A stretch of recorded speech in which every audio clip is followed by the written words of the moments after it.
En octobre 2025, on est à mi-parcours bien passé de la grande cause nationale et on peut dire aujourd'hui qu'il s'est quand même passé beaucoup de choses en termes de sensibilisation, d'information, de prise de parole de personnalité, de débat autour de ce sujet-là. Pour les prochains mois, les prochaines semaines, surtout l'enjeu, c'est de continuer à se mobiliser. Il ne faut pas que la lumière s'éteigne le 31 décembre 2025. Maintenant, il reste énormément à faire pour continuer à lutter contre le stigma, pour améliorer la prévention et pour agir évidemment sur l'accès à des soins les plus précoces possibles.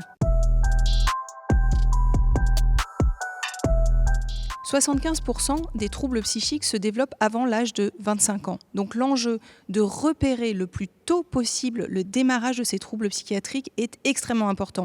On sait aujourd'hui, par exemple sur les troubles bipolaires, qu'il se passe entre 8 et 10 ans entre les premiers symptômes et le moment où vous posez un diagnostic. C'est une perte de chance absolument énorme à des âges où tout se crée, où on fait ses études, on entre dans la vie active, on construit sa famille. Si on n'a pas un diagnostic posé, si on n'a pas de l'intervention précoce, évidemment, c'est tout le parcours de vie qui va être bousculé, chamboulé. Savoir repérer à l'école, en médecine générale, dans les centres d'action sociale, partout dans la société, il faut se mobiliser pour repérer les jeunes qui ont besoin de soins et tout de suite pouvoir agir avec de l'intervention la plus précoce et la plus adaptée possible.